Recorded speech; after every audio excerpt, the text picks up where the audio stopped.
You're listening to the Cyberwire Network, powered by N2K.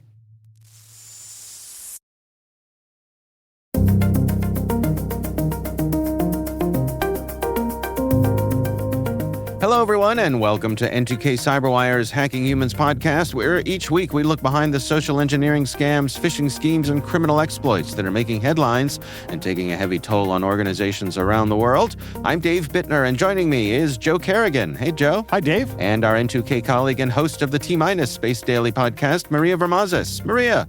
Hi, Dave. Hello again, and hi, Joe. We've got some good stories to share this week. First, let's get into some follow-up here. Joe, the most important news Correct. of the week. This is what? chicken news.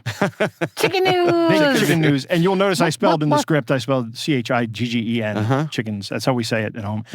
My daughter has 3 eggs.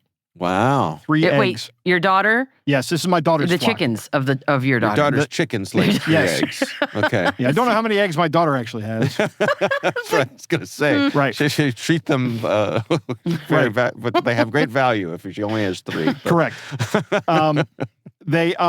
What you are looking at here, Dave, right now is about $400 an egg. Oh, yeah. In this economy. Yes. Congratulations. You guys are eggionaires. Right. So you got to put on your tuxedo to have a little scrambled egg. We can't. So you can't sell these eggs for $400 a piece. And I'm just saying for you to enjoy them yourself, Right. Put on your tuxedo, fancy dress up, because it's a $400 egg. Get my What else are you monocle going to out, eat a $400 You're egg? never going to do that. Well, Right. actually, each egg that adds that comes out will lower the cost, and the limit is it's not 0, but it'll be pretty close to cheap. Yeah. Anyway, yeah. So my daughter's flock is now laying. This is the second flock she had. You remember we had one flock that was taken out by an insider threat. That's right. Ellie the dog. Wah, wah. Just went down there Yeah. and murdered all those chickens. I still address that dog as chicken killer.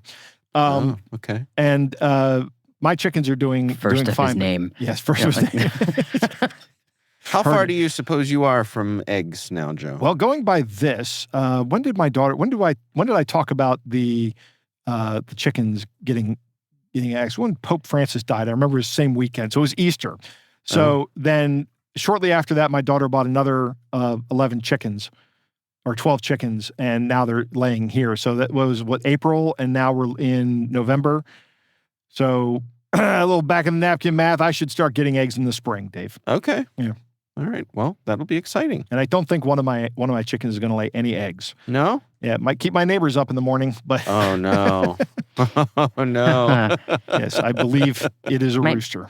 Might make a good stew, though. So Yeah. get that wine ready. Well, this chicken is too good looking to turn into stew. My plan is, because we can't have the rooster on our land because we have less than 3 acres. You can't have roosters. But if he is a rooster, which I'm pretty sure he is, my plan for taking care of him and getting him off my property is to actually put him in the fair because he's really a good-looking chicken. Oh, I see. And I'll put him in there as what they call a cockerel, which is a male chicken that is under a year of age. Okay. And that means that he will be, into the cockerel class, and then maybe he's an Americano chicken. And man, he is, when I say he's good looking, man, he is a good looking chick. He's a handsome bird. Okay. I should look this good. My wife is very upset that we're probably gonna have to get rid of him. Yeah. But I think we can find him a good home because of how handsome, how dashingly handsome he is. Okay. I'm offended that you haven't shown us a picture of this bird. I will get you a picture of it. Because you can't talk about how good looking it is and not share it with us. I mean, that's just mean. Yes. Right. Sure.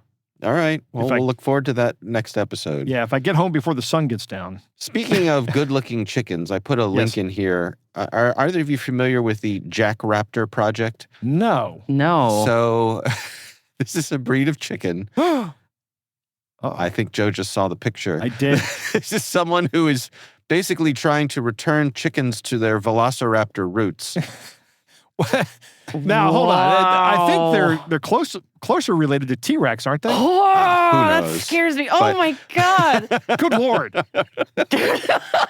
Right? Did you ever think you'd see a chicken that would look as badass as these chickens? I mean, This chicken looks like he's a killing machine. I don't want I to was meet gonna say it this looks like chicken a in a hawk. dark alley. No. Well, you say hawk. I have. It's a raptor. I've Yeah. seen videos of when hawks come into chicken pens, and there's a rooster there, that hawks may not survive that. Yeah. The rooster I believe is it, yeah. perfectly capable of killing that hawk, and that hawk is a killing machine in and of itself. Right. Well, it makes sense. Otherwise, I mean, they got to be able to defend themselves somehow. They can't be just total easy prey. Yeah. So yeah, wow. $50 they want for a raptor to join the Raptor Reserve For program. a little dinosaur that you can keep in your coop. What could go wrong? That's just my God. It's I don't both know. cool and nightmare fuel. Like that's I thought this would appeal to you, Joe. I could picture this being just your kind of thing, to have not just any chicken, have a dino chicken. Right. Well, I mean, we call them our little dinosaurs out back. Yeah. Well, they move around. Like, how do they taste is my question. And I know they taste like chicken, but do they taste like dinosaur nuggets or like what? They taste like particularly buff chicken. right. Right. These chickens strut around and make all the other chickens feel inadequate. I mean, I feel inadequate looking at this chicken. That's All what right. roosters do. We'll have a link to jackraptor.com in the show notes. It's something to see, isn't it? Yeah. Wow. You should definitely take a look at this. Yeah. Especially if you're into chickens like I am.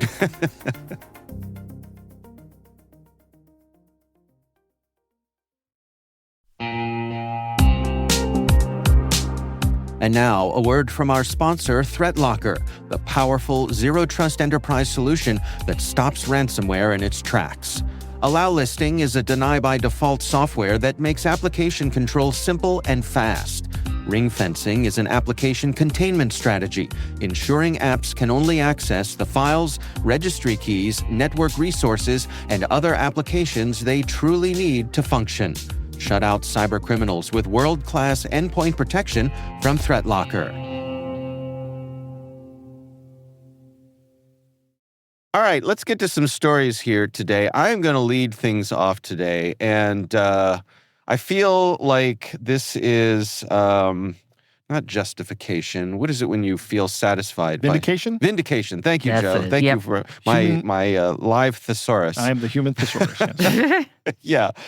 This is an exclusive report that Reuters released as we're recording this. This came out today. And Reuters did a deep investigation into Meta, which of course is the Facebook, Instagram, and WhatsApp company. Mm-hmm. I suspect the three of us all have a similar opinion of Meta. Yep. That is... I think we've made that pretty clear on this show. Yeah. And so that's the vindication here. So this story is looking into Meta's ad network, particularly its fraudulent ad network. Really? Yes. Reuters got a hold of some internal company documents from Meta. And what I'll just roll through some numbers here. As we all know, Meta has a problem with fraudulent ads. Yes. Right? Yes. Scammy ads. Yep. Every flavor of scammy ad is on the Meta platform. And of course, Meta claims that they're trying to clear that out. Hey, we deleted a bunch of accounts. Yeah. Well, these numbers run contrary to that claim. Right. So Meta's Surprise, platforms, surprise. according to their own numbers, see an estimated 15 billion ads that the company classifies as high risk. Well, 15 so that's not billion just their total ads. number of ads. That's just the No, high risk. these are the high risk ads. This is my God. every day users of Meta's platforms see an estimated 15 billion ads that the company itself Not individually, classifies to be as high clear. risk. Right. Yeah, no, it's just one guy who's It may who's feel got that way, bloodshot but- eyes. Yeah, sitting in a dark room. And these are ads that show clear signs of being fraudulent. So these are the fake e-commerce sites, the bogus investment schemes, the illegal online casinos, and the banned medical products. Okay. I wonder what's that ratio compared to things that they're pretty sure are legit. I mean, do they have a ratio or a percentage there? I think we might get to that. So okay. their internal systems flag these advertisers themselves as suspicious, but instead of removing them outright, what do you think Meta did? Well, they just flag them as suspicious and take the money. Goose egg. You're close, Joe. You're on the right path, Maria. I don't think they do anything based on what I've seen. Maybe they increase the price of the ads? Yes, that's what they do. Oh my God. Are you kidding me? No. You can scam our user base, but you're gonna pay. That's right. That's right. We're in this together. So Everybody's got a price, I guess, including a billionaire like Mark Zuckerberg. that's right. We Well, have how decided. do you think he became a billionaire? That's right. Yeah. Yeah. So if Meta's algorithms aren't 95% sure that an advertiser is a scammer, the solution from their point of view is to raise their ad rates, kind of like a fraud tax. Okay, so when you say But not- 95% Yeah. sure, does that mean that if they are 95% sure that this person is a scammer, they jack up the price? I'd come at it a different way. If there's a 5% chance that they're not a scammer, then they don't delete the account. Okay. Instead, they raise the price. Do we know how much they raise the price by? Is it prohibitively high or just, they I tack on don't 5 know. cents? I don't see that in this article. I would be so curious to know Yeah. if it's literally just like a little surcharge or if they're actually trying to price them out of business Right, because at scale. that would I be doubt an it. effective means if you make this economically infeasible for the attackers. Yeah. Then that may be the goal. But I'll bet Well, that's That the hasn't claimed goal. Right. Meta says that's the claimed goal, but obviously it's not slowing them down, right. No. right? I'm kind of tempted to try this to see if I can make a fake ad and see what the price difference is with a legit one. Yeah. So Do in some math. 2024, according to Reuters, Meta made about $16 billion off of these high-risk ads.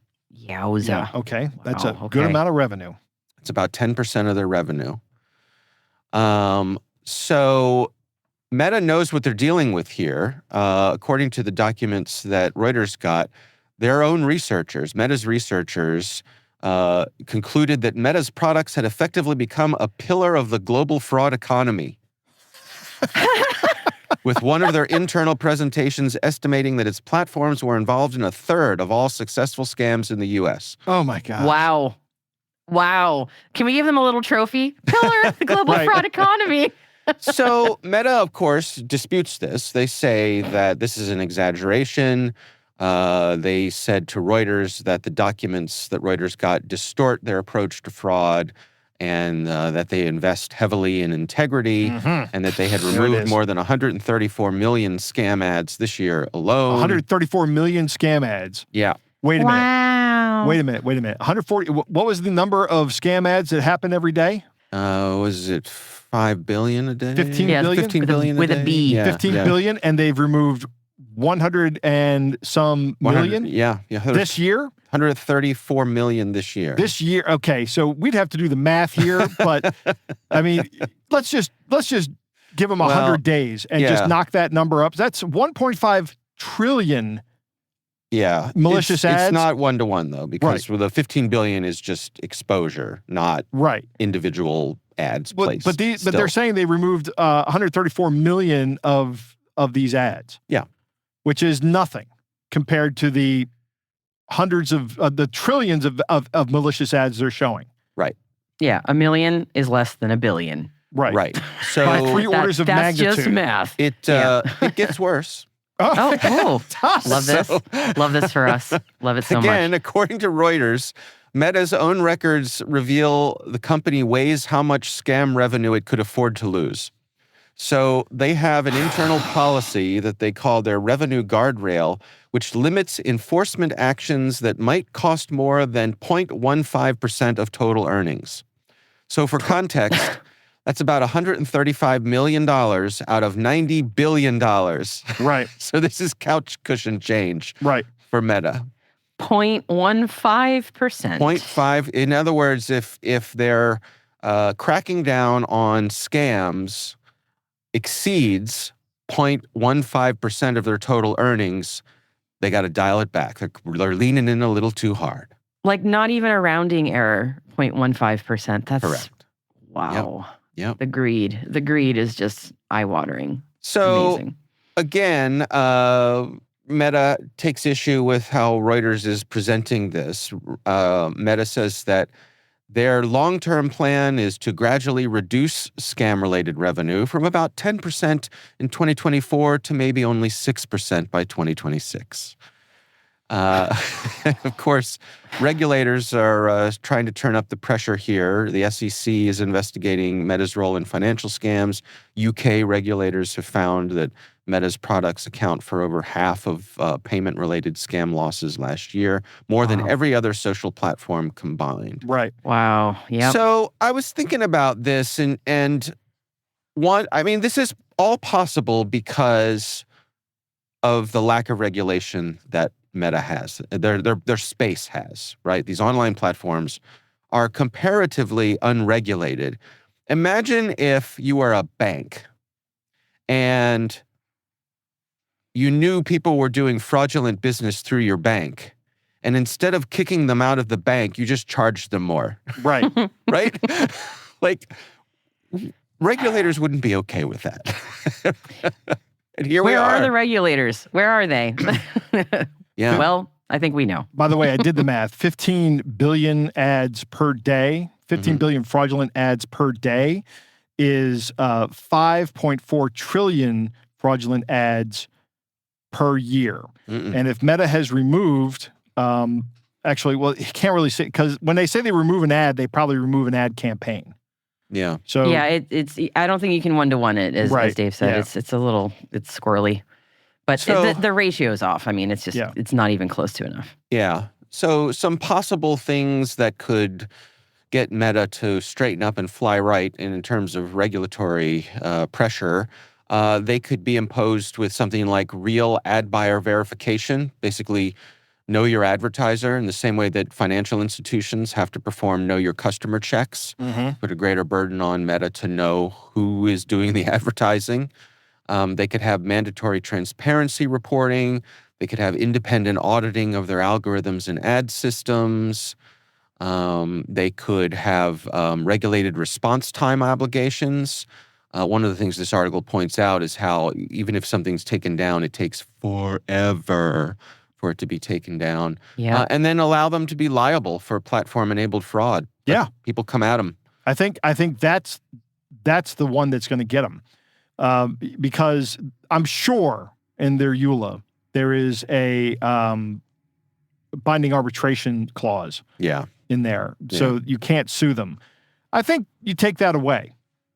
Take that away and say that, if you're scammed out of money, then you don't have to go through binding arbitration. You can go directly to a class action lawsuit. Right. So it's an interesting expose. We'll have a link to the story again from Reuters in the show notes. It's quite a read, and once again, just reinforces how much I think we're all in agreement among the three of us that if there were an alternative, we would be there in a second. Yep. Yep. Yeah, we There sure isn't. would. No. There isn't. I just feel yucky every time I close out a Facebook window or something. Like I want to take a shower. Yeah. It's gross. Yeah. All right. Well, that is my story this week. Maria, you are up next. What you got for us? Well, there's some interesting research from the Howler Cell team at Sideris. Is that how we say the company name? Sideris? I think so. Yeah. They found a systemic supply chain risk in Windows updaters. And this was ringing a bell. I think we talked about potentially vulnerable updaters or updater apps being an interesting attack vector. And then this research came through and I was like, oh yeah, that sounds familiar. Let's dive into that. So the Howler Cell team branded this, and I love this, yet another acronym in InfoSec, the Bring Your Own Updates, BYOU attack vector that lets hackers hijack trusted updaters to run arbitrary code, which makes sense when you think of how a Windows installer works, what they're doing there. It's running a lot of code. So if you can essentially hijack that legitimate process, then you can bypass a whole lot of security protocols, but also a lot of them aren't even looking at this process. So, why would that be hijacked? So yeah. The idea is that the attackers would abuse legitimate update clients, as I said, to pull from the internet and run attacker-controlled packages. And because updaters and update paths are usually signed and trusted, this kind of activity can look normal and then can bypass endpoint detection response, AV, and app control. So I'm going to read a little blog update, a little blog excerpt that Howler Cell wrote, because I think it just summarizes it beautifully, and then I'll dive into what they found. So they said, bring your own updates, or BYOU, allows attackers to hijack trusted updaters to execute arbitrary code quietly after gaining initial access. Because the binaries are signed, the paths are trusted, and the behavior appears normal, this abuse often evades traditional security controls.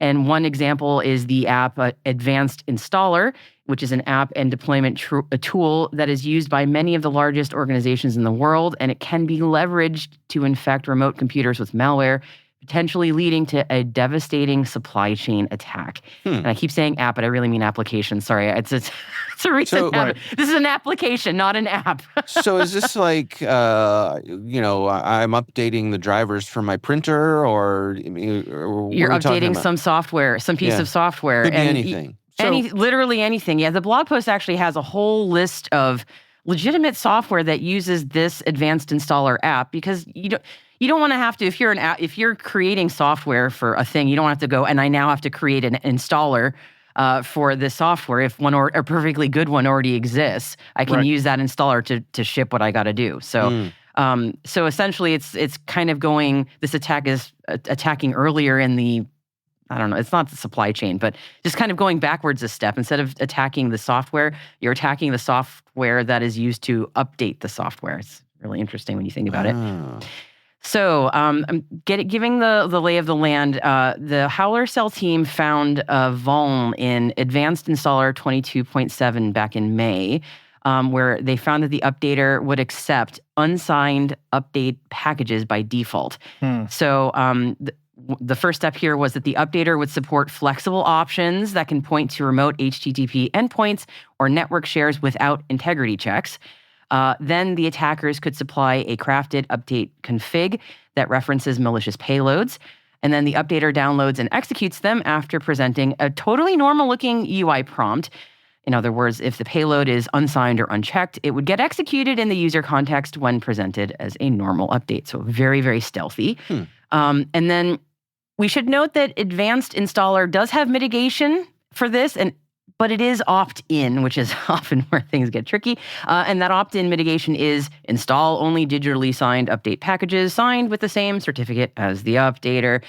But as you might imagine, many installers and deployments do not enable signature enforcement, including Advanced Installer's own updater in some cases. Which is like, ooh, it goes all the way down. So Howler Cell, which again, they did the research into this, they warned that this is not isolated. Many installer frameworks, not just Advanced Installer, and signed update clients expose similar attack surfaces.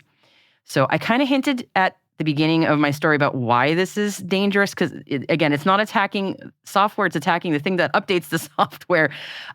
So popular installer tooling like this guy means many vendors and internal applications may inherit the weakness of a vulnerable Advanced Installer, for example. Signed binaries and normal updater behavior will let malicious code run under the guise of legitimate updates. That's not a big surprise. And then this kind of activity specifically, because it's really not an attack path that we've seen very often, it can completely bypass endpoint defenses that actually whitelist trusted installers or signed paths. And then, as you might imagine, if the attacker gets initial access because of the level of access that you have through an installer, they can pretty easily maintain persistence and then distribute malware broadly via trusted update mechanisms. So the Howler Cell folks said that in a real-world scenario that you could easily imagine this leading to supply chain poisoning, where a single compromised updater or poisoned package could then distribute malware to many different corporate customers. And again, in the case of Advanced Installer, this previous version anyway, a lot of legitimate software that you would recognize uses this. So it's actually quite scary to think that this is a single pane of glass, as you will, if you want to use that terrible phrase. And then attackers do not need administrative privileges or authentication in this specific exploitable flow. They only need the ability to influence the updater URL or config, which is kind of wild if you think about it. It's like, wow, I'm wondering why we haven't heard of this one as much before. I'm sure it has existed. It's just fascinating to read about. So the team that researched this do have some mitigation suggestions here. So for IT admins who have the ability to do this, they're recommending that they scan their environment for updater binaries and runtime use of URL or config options. They do recommend using endpoint detection and response rules to flag updater processes that spawn network downloads or launch unsigned executables. Of course, using block lists and allow lists is really important. So, of course, you want to block malicious domains and create allow lists specifically for update endpoints only, legitimate ones. Requiring code signing for internal application releases and enforcing signature checks in deployment tools. That is, again, the big loophole here that this type of attack is exploiting. So making sure to keep that included. And then including update security checks in procurement and vendor risk assessments. Because again, I don't think a lot of people are aware that this is even a thing. Certainly I wasn't. So the nutshell is that BYOU, the bring your own updates, new stealthy thing. It is powerful. It is a stealthy attack pattern. It does hijack trusted signed update channels to run malware. I thought it was really fascinating, honestly. Defaults matter. So again, in the case of this specific advanced installer version, the default was that there was a mitigation, but it was opt-in. Opt-in mitigations are really not enough, and this is pretty clear. And then for folks who have this kind of visibility into the processes internally, treat update mechanisms as a high-risk part of the supply chain. This is some pretty. This is super fascinating. I found this blog post really interesting. I never would have thought of update mechanisms as even a way that an attack could be introduced, but got to add that to the pile. So it's really interesting to think how that could be a way in and then present such a problem for so many different software and companies. So yeah, fascinating, something to be aware of. So help me understand here, and I'm going to try to, I feel like perhaps for some of our listeners, we may be in the technical weeds with some of this. A little in the weeds for me too, admittedly. Yes. Pull out my weed whacker. Sure. So is the idea here that, I'm just going to use my printer as an example, right? I decide I want to check to see if there are any updates for my printer. I go search for updates for my printer. I get a link that says, good news, there's an update for your printer. Is the fact that I'm going to an unknown location, is that what's going to get me the infected update to my printer via an installer? Or have the bad guys actually infected the installer at the printer provider's website? Do we know? I'm trying to, I think the part where my brain's getting a little stuck is this is not like a driver thing. So that's, they make a point of saying this is not specifically that kind of a thing. It might help to look at for example, the list of different companies that use advanced installer in this specific case. So it's things like Dell, eBay, Apple, Sony, a lot of these companies that might be deploying their own software. Somewhere in the process, the configuration is not done correctly, so the installer itself is being exploited. Yeah. So I guess I'm trying to figure out at what stage of the game do the bad guys get in?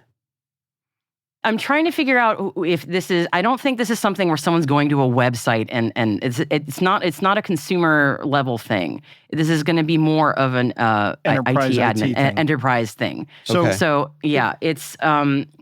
When I first started in the tech field, one of my jobs, we had an updater inside for Windows. Like your Windows system could update itself by going out to Microsoft, but if every computer in our network, which was at the time just one big network, and that's a security nightmare. But if every computer went out at night to update, it would shut it would be a denial of service. You wouldn't be able to do it. So what they had on the inside was they had one updater server, one update server that would go out and pull the update from Microsoft, and then that could be distributed in a managed way across all the Windows machines in the environment. Right. So it sounds like it's something like that. Yeah, I think this is definitely something where like the average employee at one of these companies is not going to encounter this. But when you're talking about the update path, this is something where if somebody pulls something, I don't. That's a great question, actually, Dave. Where exactly does the attacker come in here? Where does the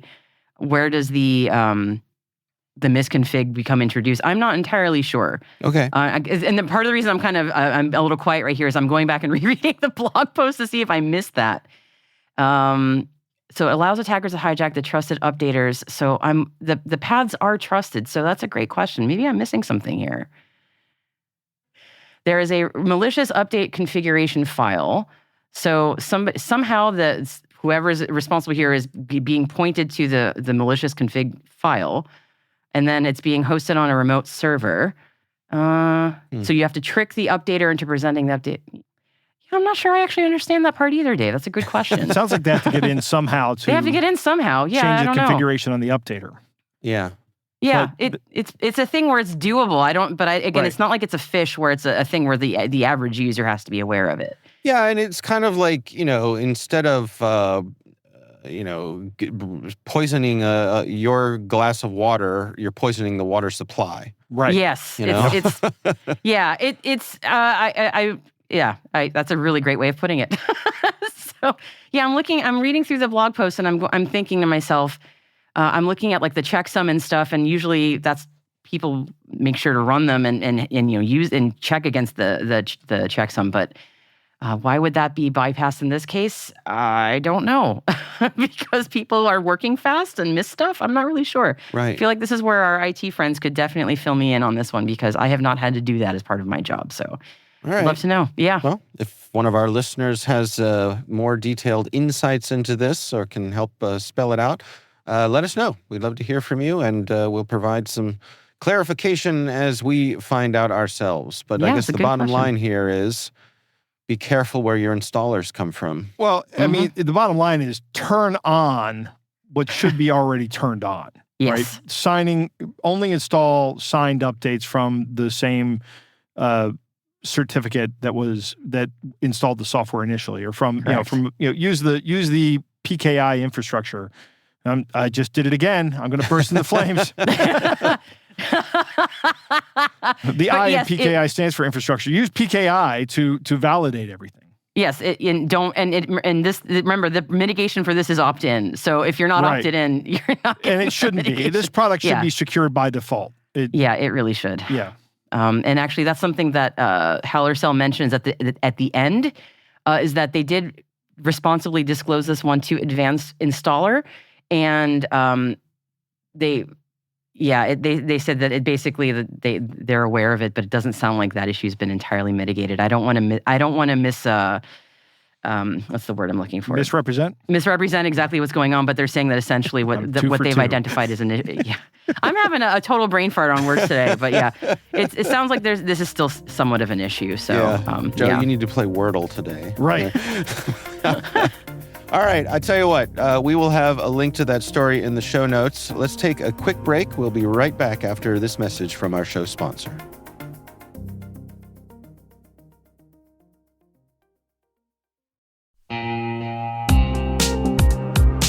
And now, back to our sponsor, ThreatLocker, the powerful zero-trust enterprise solution that stops ransomware in its tracks. ThreatLocker Protect is the core ThreatLocker product focused on endpoint security, designed to prevent unauthorized software from running, control how applications interact, and manage access to storage devices. Its building blocks are allow listing, ring fencing, and network control. Allow listing is a deny-by-default software that makes application control simple and fast. Ring fencing is an application containment strategy, ensuring apps can only access the system resources they truly need to function. Network control locks down access by port, source IP, or dynamically with ACLs that automatically update as IP addresses change. Shut out cybercriminals with world-class endpoint protection from ThreatLocker. And we thank ThreatLocker for sponsoring Hacking Humans.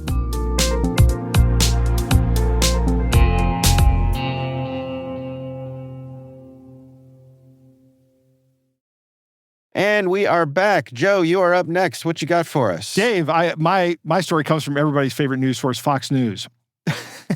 Yay! Surprisingly, it's not a political post though. So Okay. it's a story about from Kurt Knudsen with 2 S's in his name, which I think is weird. But he's a cyber guy report.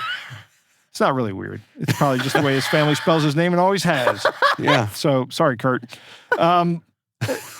But there's a couple things in this story that are not exactly 100% correct, but there are. The story is about ghost tapping scam, which targets tap to pay users. Dave, do you pay with your Apple phone, correct? I do. I pay with my Apple phone. I pay with my Apple Watch. In fact, the last time I was on vacation, I got into Disney parks using my Apple Watch. Really? I could just tap on a little thing, and a little thing light would turn green, and they'd say, "Please come in, sir." Right. It's very fancy. Let the open the velvety rope. You know, That's right. That's come right. on in, Mr. Bittner, Mr. Mouse is waiting for you, Mr. Right. Bittner. Yeah, in your private dining room. that's right. So here's how this works. They're talking about the wireless technology that's in your credit cards, which is an RFID chip. And this story talks about scammers who use near-field communication devices that mimic legitimate tap-to-pay systems. Now, I think technically the device is an RFID reader, not a near-field communication, because that's what you have on your phones. And your RFID is what's in a credit card, because there's no power on an RFID system until it comes into contact with an RFID reader's field.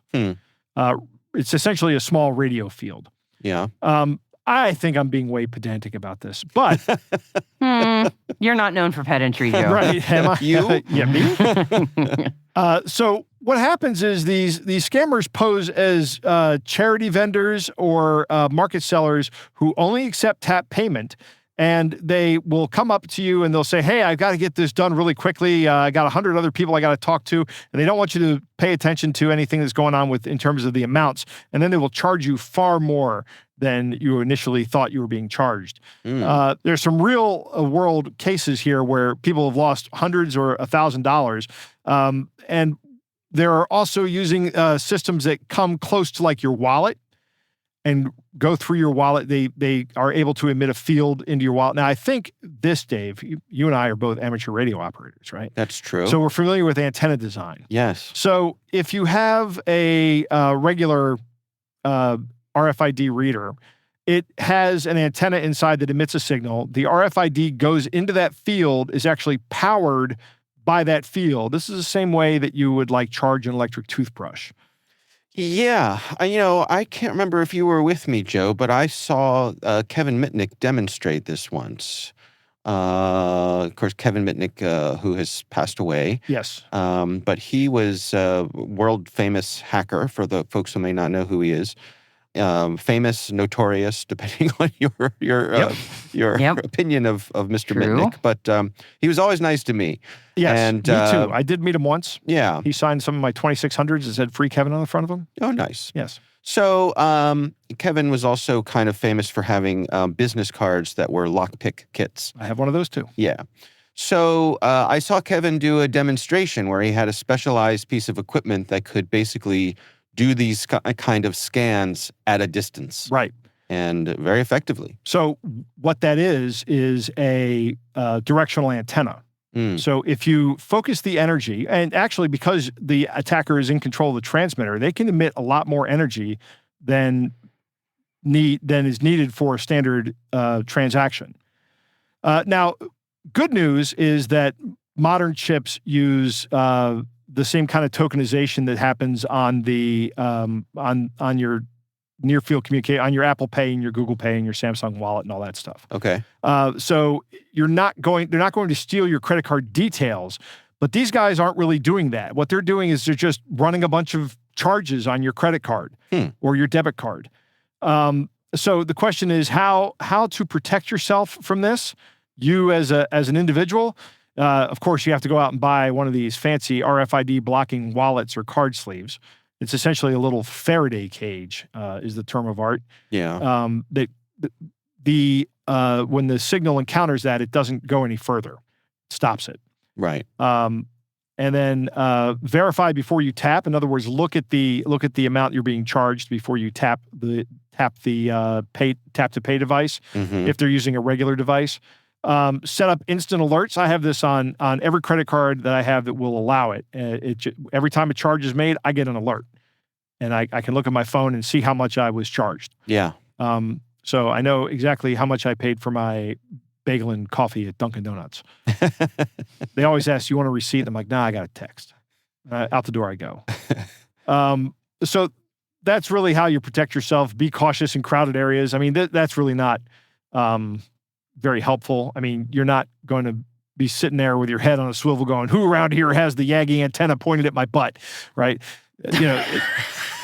That's just not something any normal human being is going to do. I don't think that's a phrase that's ever been uttered in the history of the English language, Joe.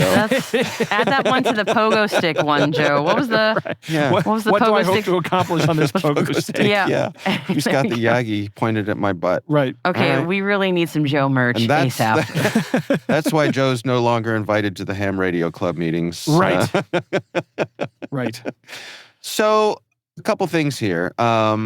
Another tap to pay thing that I'm a big fan of that I've used several times in the past month for the first time is they have tap to pay with your iOS devices and the Washington, D.C. Metro. This is wonderful. Yeah, that's right. Yeah. So you don't have to go to a fare machine anymore, a fare card machine? Nope.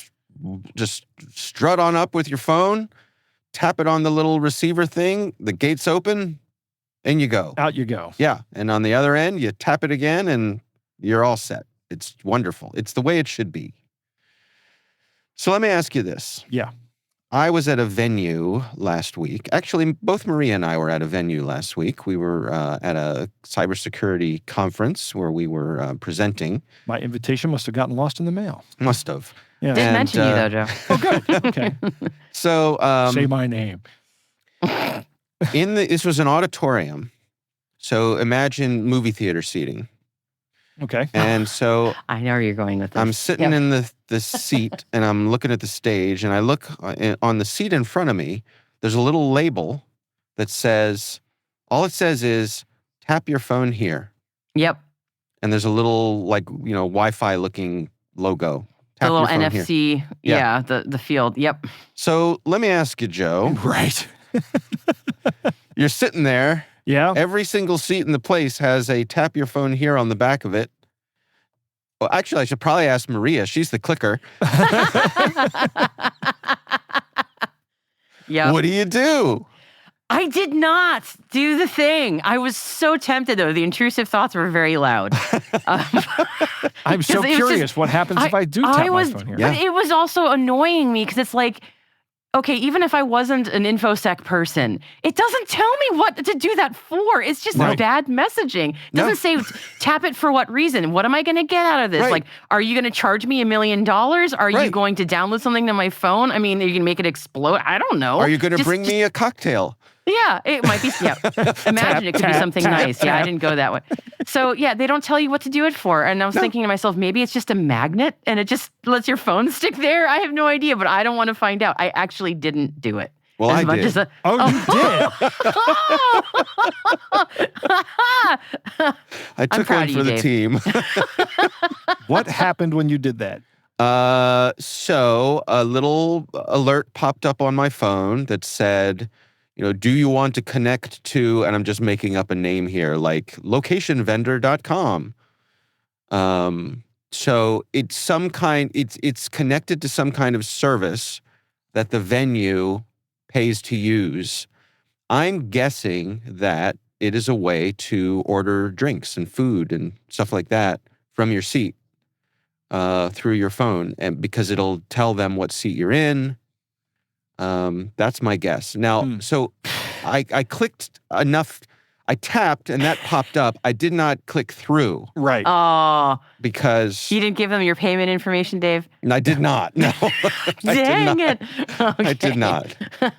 But sort of what you were saying, Maria, like the lack of information that they give you on this. All it It says bothered is me. it says tap your phone here. Like, Yeah. Okay. Yeah, And I was like, did. taking the paranoia tinfoil hat off, I was like, for what reason? Like, what is the point of this? Yeah. Yeah, it bothered me a lot. Yeah. So Because, like, if it was the Wi-Fi, it didn't indicate that at all. Like, hey, tap here to join the Wi-Fi. It would have just been so easy, and they didn't do it. right. It's like walking down the street and seeing a big red button that just says press button. Right. Right. You know I would press that button. Yeah, I know you would. I know Joe would 100% too. press I that. would. That is something I'd do. I'd look up first to make sure there's not some kind of like Looney Tunes safe hanging above my head or a piano. Yeah. That would be my first thing to do. But then once seeing just clear sky, I'd push that button. And that's when the trap door opens beneath you. See, the answer is you use a very long stick. Right. A broom handle. Yeah. All right. Well, we will have a link to that story in the show notes. Joe, Maria, it is time for our catch of the day.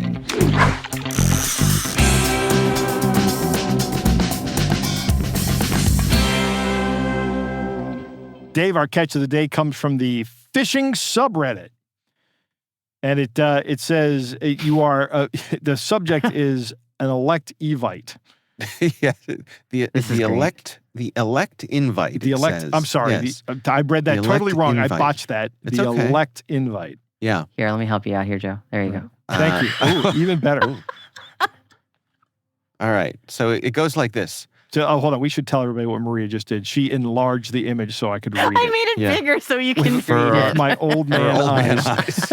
Oh, okay. Thanks, Maria. So That's the- really great. The large No, I can print read it. edition. Yeah. It goes like this. Esteemed applicant, the elect extends a singular invitation. You have been observed. Your ambition, discretion, and resolve set you apart. The world is shaped by those who know how to act unseen, those who understand power and responsibility alike. If you accept, your first step is private and small. Reply to this email with yes upon receipt.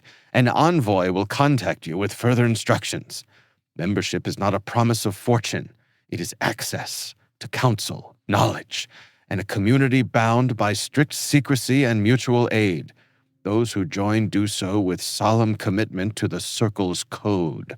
Discretion is paramount. Keep this invitation to yourself and respond only by the channel above. Mr. J, the Council of the Ecliptic. Oh my God. Yes. Ecliptic. A Council of the million Ecliptic. times yes. I'm in. I would find a hard time not responding to this with yes, just to see where this goes. It's like the Stonecutters. Right. We do. Yes. It's also, it sounds like the guy from Men in Black, Mr. J, and you're going to be Mr. K when you get there. Right. Right. Right. The Council of the Ecliptic. The Oh my Council God. I want to be part of this. That sounds amazing. So do you know what the ecliptic is? No. The ecliptic is the path of the, from the Earth's point of view, it's the path that the sun and the moon and all the planets take through the sky. So it's where all the zodiac signs are, Oh. like Pisces, Sagittarius, Leo. Okay. Interesting. So I'm this surprised is- you didn't know that, Maria. Space person. I was thinking, I've never heard ecliptic. I don't know astrology stuff. That's not a thing I'm familiar with. But yeah. I was thinking, okay, so if it's about the Zodiac, does this mean this is outreach from the Zodiac killer? No, I think, is he in jail now? Didn't they catch him? Who knows? They caught the Zodiac killer? Didn't they kill you? Hold on. I don't know. He's Ted probably Cruz like is in jail? he's probably like the Dread Pirate Roberts, where they just roll over a new one every now and then. So looking at this, several things jump out. They want secrecy from you. They want you to act right away. Right. They're offering exclusivity. They're flattering you. They're saying you have ambition, discretion, and resolve that set you apart. So yeah, pushing a lot of emotional buttons here, trying to get you to reply, and then I'm guessing that probably the membership fee is pretty steep. Yes, that's probably that's how they get you, Dave. Yeah, the ongoing membership fee. It's really the breakfast fees that get you. Yeah. You know, it's not just Right. the membership; it's the ongoing stuff. So the Golden State Killer is the one they caught, and that's who I was thinking of. The Zodiac Killer, who was active in San Francisco Bay, he has not been identified. Well, as I said, it's Ted Cruz, so we're good. It's fine. He's all right. We know where he is. This is a meme. I'm not serious. Please don't sue me, Ted Cruz. Right. Yeah, Ben Yellen's from the San Francisco area. Just saying. Have we seen him in the same room as the Zodiac Well, Killer? I mean, he's not there anymore, so maybe he had to flee the area. You never know. Right? These are how rumors begin. Some of these killings happened, I think, maybe before Ben was born. Yeah.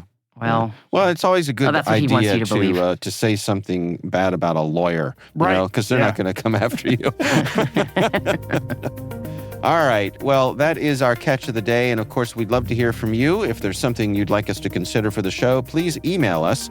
It's hackinghumans@n2k.com.